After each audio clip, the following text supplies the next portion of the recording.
ఆ ఎమ్మెల్యే మొదటిసారి గెలిచిన తన కార్యక్రమాలతో ప్రజల్ని ఆకట్టుకుంటున్నారు. ఎన్నికైన కొత్తలో నియోజకవర్గ సమస్యల్ని ఏం పరిష్కరిస్తారులే అని పెదవి విరిచిన వారు ఉన్నారు. కానీ అందరి అంచనాలను తల్లకిందులు చేస్తూ తన పనితీరుతో ప్రజల నుంచి ప్రశంసలు అందుకుంటున్నారు. పార్టీ అధినేత పిలుపిచ్చిన ఏ కార్యక్రమాన్నైనా తనదైన శైలిలో నిర్వహిస్తూ మిగతా ఎమ్మెల్యేల కంటే ముందు వరుసలో నిలుస్తున్నారు. కాకలు తీరిన లీడర్ల కంటే తక్కువ కాదని నిరూపిస్తున్నారు. ఇంతకీ ఎవరా శాసనసభ్యుడు? ఏ నియోజకవర్గం? Was the story?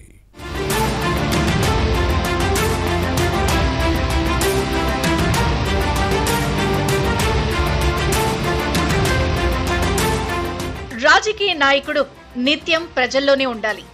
నిరంతరం వారి సమస్యల పరిష్కారంపైనే దృష్టి పెట్టాలి. గెలుపోటములు సమాన దృష్టితో చూసే నేతలే రాజకీయాల్లో రాణిస్తారు. గెలిస్తే విర్రవేగడం, ఓడిపోతే కుంగిపోయి ప్రజలకు దూరంగా ఉంటే నేతలను జనం ఆదరించరు. ఈ సత్యాన్ని గ్రహించిన కొందరు నేతలు మాత్రమే ప్రస్తుత పాలిటిక్స్ లో పైకొస్తారు.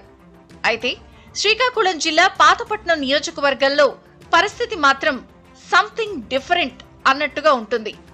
ఇక్కడ ఒకసారి గెలిచిన ఎమ్మెల్యే రెండో పర్యాయం నెగ్గడం అరుదు.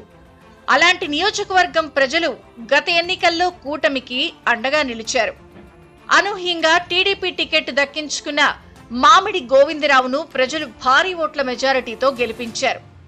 ఒడిశా సరిహద్దుల్లో ఉన్న ఈ నియోజకవర్గంలో రాజకీయ చైతన్యం కాస్త ఎక్కువే అని చెబుతారు జిల్లావాసులు.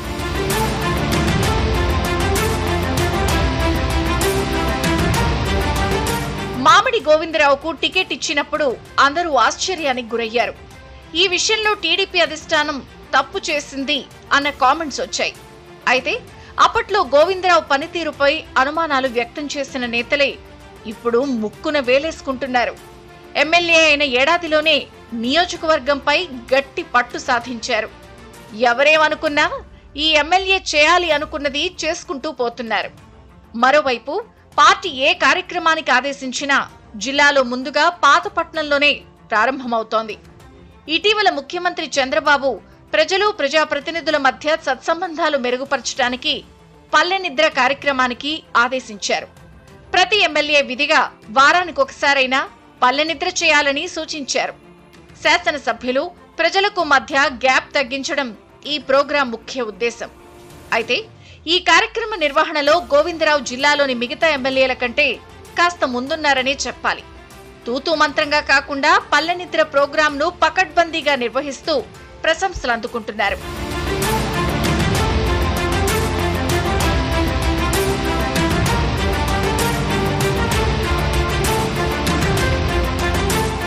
పల్లె నిద్ర కార్యక్రమంలో స్థానిక సమస్యలపై గ్రామ సభ నిర్వహించి వాటి పరిష్కారానికి అక్కడే ఉన్న అధికారులకు సూచనలు చేయటం ఆనవాయితీ.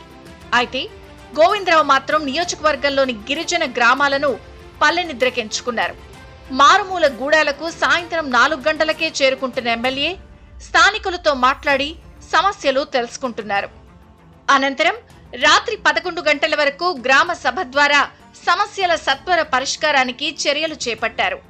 రాత్రి అక్కడే స్థానికులతో నిద్రించి మరుసటి రోజు ఉదయం గ్రామస్తులతో కలిసి తిరుగుతూ సమస్యలు పరిశీలిస్తున్నారు. దీంతో ఎన్నికల సమయంలో మాత్రమే గిరిజన గూడాల్లో కనిపించే ఎమ్మెల్యే రాత్రంతా వారితోనే ఉండటం, ఉదయం స్థానికులతో మమేకమవ్వడంతో గోవిందరావు గిరిపుత్రుల మనసులు గెలుచుకుంటున్నారు.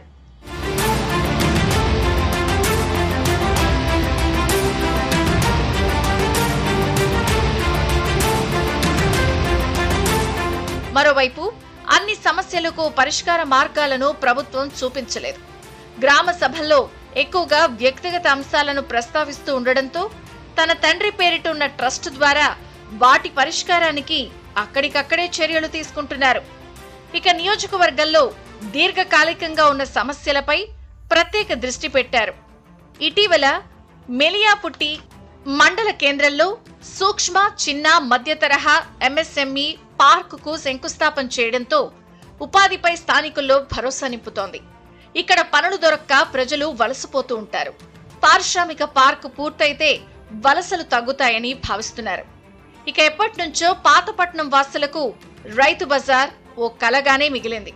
మామిడి గోవిందరావు ఎమ్మెల్యే అయిన తర్వాత మంత్రి అచ్చెన్నాయుడు చొరవతో రైతు బజార్ను మంజూరు చేయించుకున్నారు.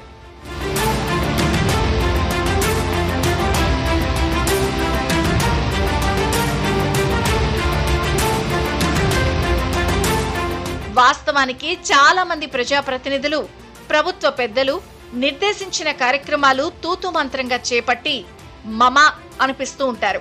ప్రజలకిచ్చిన హామీలను గాలి కొదిలేస్తారు. కానీ పాతపట్నం శాసనసభ్యుడు ఇందుకు భిన్నం.